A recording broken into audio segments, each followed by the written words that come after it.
one opportunity in the life. I never rode really this kind of car.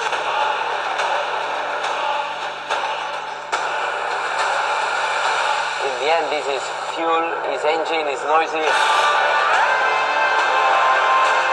My head was barely holding on.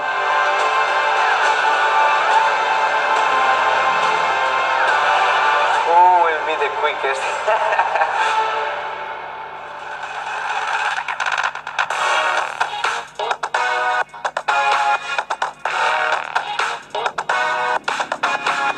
We've had Dani, Pedrosa and Marquez. The idea is for them to get a proper training before their drive onto the Red Bull Ring circuit.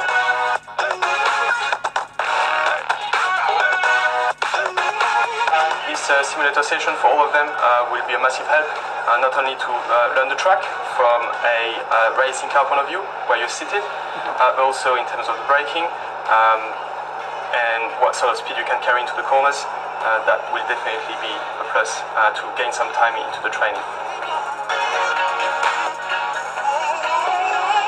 The most difficult thing on the simulator was the brake point. Like I expect a little bit because we use another kind of technique in MotoGP. You get immediately the info of the data, how to do things better, what your mistakes are, and really enjoyed with the guy learning about driving the car. Motocross, it's not really fast sport. It's really tough physically. It's very technical, but it's not high speed. So it's really difficult to get the eye for the speed, you know. And when you have this chance to use a simulator, for sure it's a big help before jumping in the car. Because one thing is in the simulator, then on the real thing is completely different.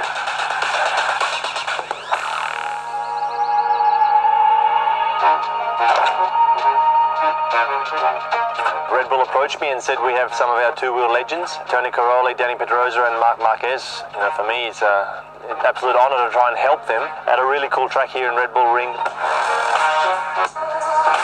It was easy for me to be the coach because they are clever guys. I'm also very excited that Marq is here to tell me some tips. He has a lot of experience, he can explain very well the situation.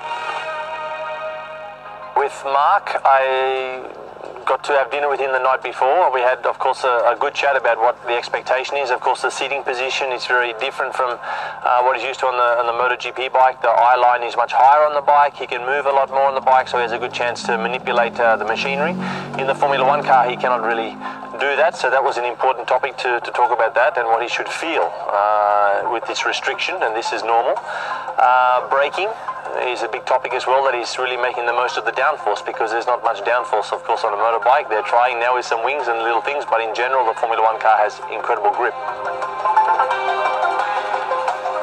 In terms of gears, you know which gears you should use for the track. So we want to use 3 for turn 1. Okay. 3. The top, second. Yeah. Tony is really not used to too many instructions, and as per detail, motocross is much more of a raw sport, which is sensational. That's why a lot of people love it, and that's why I love it. I mean, we're not getting the guys to change too much, so it was pretty easy from the cockpit side just to drive. So that was something we kept an eye on, and we wanted to make sure they just enjoyed it and had fun.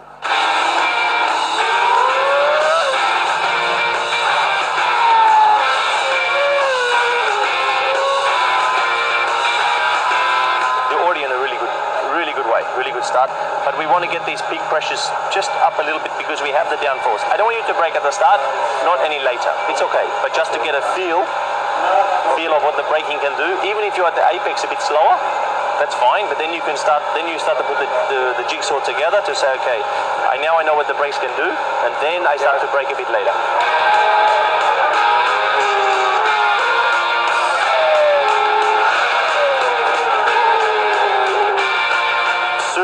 Put the traction control down so you have a little bit more releasing, because at the moment it might be a bit tight, because I see the way that you're closing the throttle is quite nice, so we can actually move the TC down a bit because you look pretty safe. So we will work on that. But it looks like turn 1, very good, really good turn 2. This is unbelievable, mate, for your first run, because both of you did a good job, but you're doing it. This is unbelievable, really. I was very impressed with both the MotoGP riders because I think they were understanding the braking and the grip, because when you come from a motorbike with very little contact patch in terms of rubber, now they have a lot of downforce and a huge amount of rubber on the road to be confident and lean on the car in these type of corners.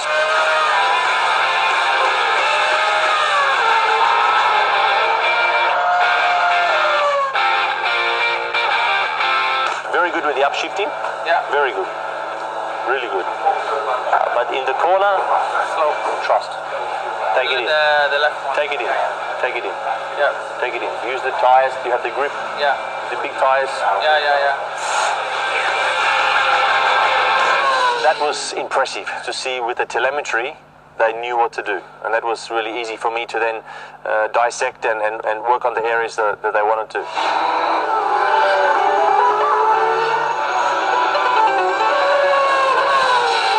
Progress was good. I mean, every run was faster and faster and faster.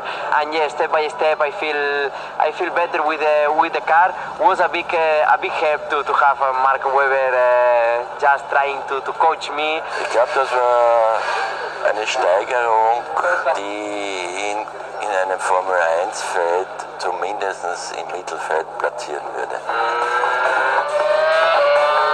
Awesome job. Yeah, awesome job. you. Yeah, awesome Thank job. you. Yeah. Dani's performance was pretty exceptional. His speed and turning points, I think he was, very, very impressive.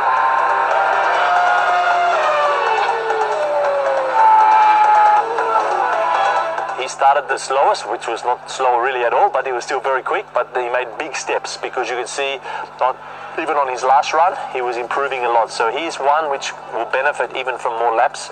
Did a great job, really good job. I didn't really crash the car, so this is really important, and I really enjoy the time here.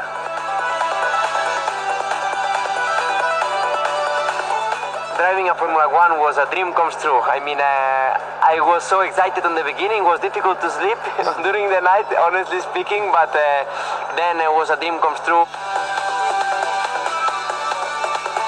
Really awesome to share this time in my life and a day like this with Red Bull and Marq.